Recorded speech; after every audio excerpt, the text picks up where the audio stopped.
السلام علیکم ورحمۃ اللہ وبرکاتہ۔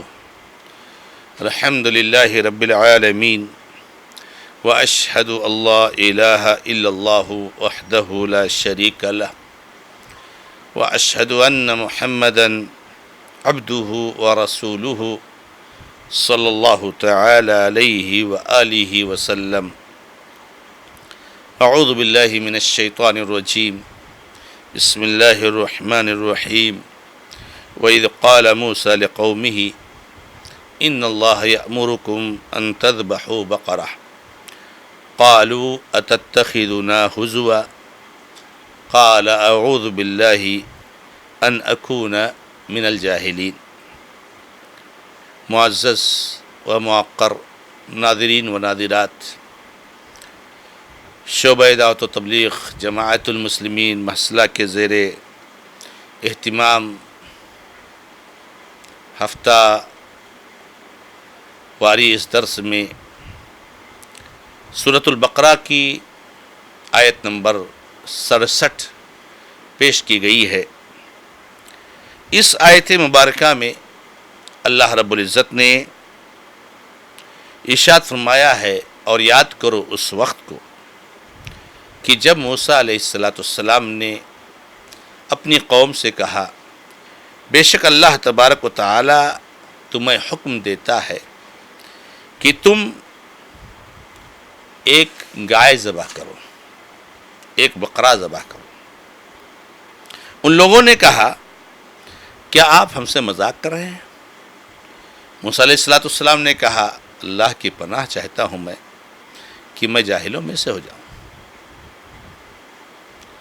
اس آیت مبارکہ میں اللہ رب العزت نے بنو اسرائیل میں پیش آئے ایک بہت اہم واقعہ کی طرف اشارہ کیا ہے، اور وہ واقعہ یہ ہے، جیسا کہ اس کی تفسیر کی کتابوں میں موجود ہے، کہ بنو اسرائیل میں ایک آدمی تھا جو بہت مالدار تھا، لیکن اس کی کوئی اولاد نہیں تھی جو اس کے بعد اس کے مال کا وارث بنے۔ اس کا صرف ایک بھتیجا تھا جو اس کے مال کا وارث بننے والا تھا۔ ایک دن بھتیجے نے اپنے چچا کو چپکے سے قتل کر دیا۔ اب اللہ بہتر جانتا ہے اس نے کیوں قتل کیا۔ شاید یہ سوچ رہا تھا کہ چچا مر جائیں گے تو پورا مال ہم کو مل جائے گا، میں ہی اکیلا ہوں تو چلو میں مار ڈالتا ہوں۔ بہرحال اس نے قتل کر کے لاش کسی اور کے گھر کے سامنے ڈال دیا، تاکہ اس سے یہ سمجھ میں آئے کہ وہ قاتل نہیں ہے، اس پر کسی کو شبہ بھی نہ ہو، اور جس کے گھر کے سامنے لاش ہے اس کے بارے میں لوگ شبہ کریں۔ بہرحال جب صبح ہوئی، رات میں واقعہ اس نے انجام دیا، رات کی تاریکی میں اندھیرے میں جب صبح ہوئی تو لوگ چیمی گوئیاں کرنے لگے، اور ان میں سے ہر ایک دوسرے کو مورد الزام ٹھہرانے لگا۔ کوئی کسی کو قاتل بول رہا ہے، کوئی کسی کو قاتل بول رہا ہے، کوئی کسی کو قاتل بول رہا ہے۔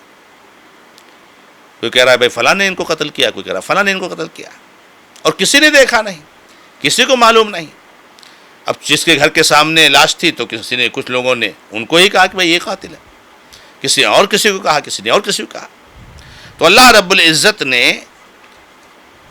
جب یہ معاملہ موسیٰ علیہ السلام کے پاس پہنچا، جب آپس میں سب اختلاف ہوا، تنازع ہوا، ایک دوسرے کو مورد الزام ٹھہرانے لگے، تو یہ معاملہ موسیٰ علیہ السلام کے پاس گیا۔ نبی تھے موسیٰ علیہ السلام کو اللہ تعالیٰ نے حکم دیا کہ اپنی قوم سے کہو کہ ایک گائے ذبح کریں، اور ذبح کرنے کے بعد اس کے گوشت کو مقتول کے لاش پر ماریں، جس سے وہ زندہ ہو جائے گا، اور زندہ ہو کر وہ قاتل کا نام بتا دے گا، اور اس کے بعد پھر وہ مر جائے گا۔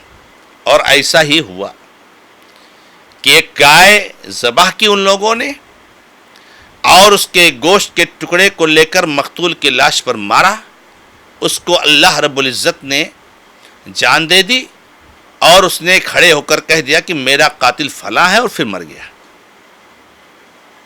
اسی واقعے کو اللہ تبارک و تعالیٰ نے یہاں بیان فرمایا ہے اور کہا یاد کرو اس وقت کو کہ جب تم نے، یعنی تم میں سے کسی نے ایک جان کو قتل کر دیا، تم نے جب مار دیا تو اللہ تعالیٰ نے تم کو حکم دیا کہ تم گائے ذبح کرو۔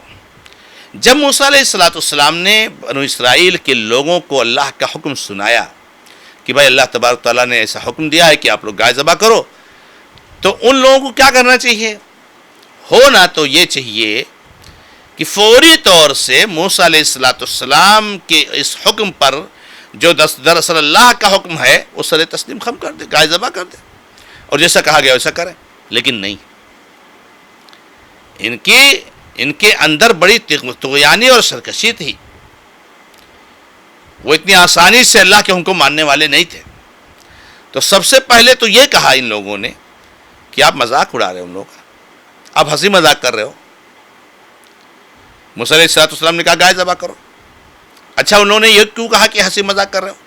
چونکہ اس سے پہلے واقعہ جو گزرا، اور جب موسیٰ علیہ السلام کوہ طور پر گئے تھے اور ان کے پیچھے ان کی قوم نے بچھڑے کو اپنا جو ہے کیا نام معبود بنا لیا تھا، تو ظاہر سی بات ہے وہ لگاؤ اور محبت اس بچھڑے اور گائے سے ان کی تھی، وہ گائے کی تھی۔ تو گائے کو ایک طرح سے جو ہے ان کے کچھ لوگوں نے جو بچھڑے کی بات کی تھی اس کو اپنا معبود بنا لیا تھا، تو ظاہر سی بات ہے اس کی عزت، اس کا احترام، اب اس کو کوئی کہے قتل کرو۔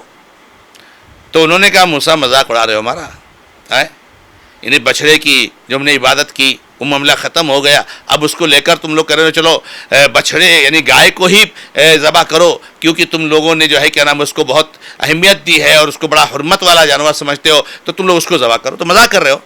تو موسیٰ علیہ السلام نے کہا اعوذ باللہ، میں اللہ کی پناہ چاہتا ہوں کہ میں جاہلوں میں سے جاؤں۔ ایک نبی مذاق کرے گا اپنی قوم سے، ایک نبی مذاق میں کہ اپنی قوم سے کہے گا کہ اللہ نے ایسا کرنے کے لیے کہا ہے؟ نبی کیسے اپنی قوم سے مذاق کرے گا؟ نبی تو ویسے ہی کوئی مذاق نہیں کرتا ہے، اور وہ اللہ کی طرف سے کوئی حکم بتا کر کے وہ مذاق کرے گا۔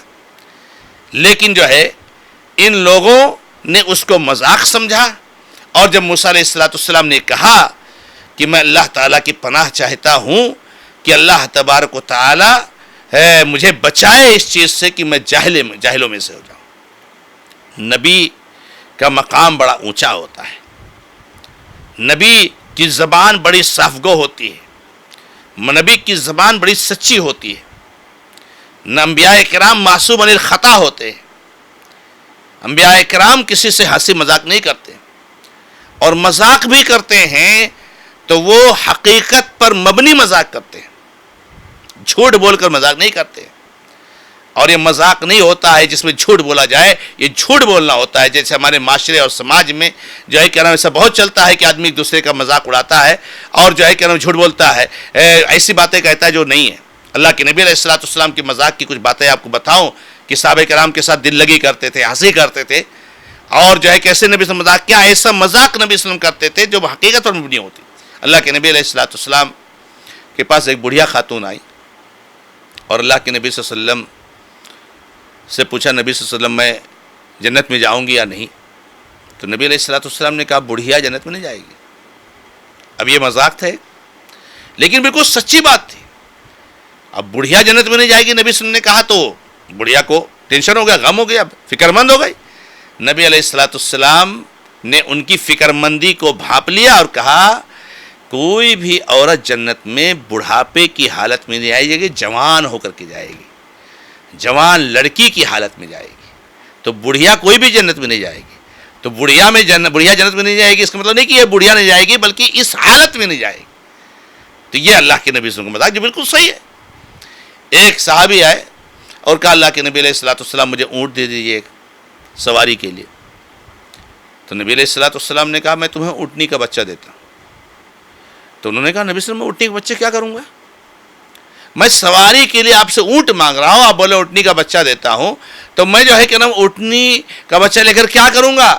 تو نبی علیہ السلام نے کہا ارے اللہ کے بندے، سارے اونٹ اونٹنی کے بچہ ہی تو ہیں، اونٹ کس سے پیدا ہوتے ہیں؟ اونٹنیوں سے پیدا ہوتے ہیں، انہی کے تو بچے ہیں، انہی کی تو اولاد ہے.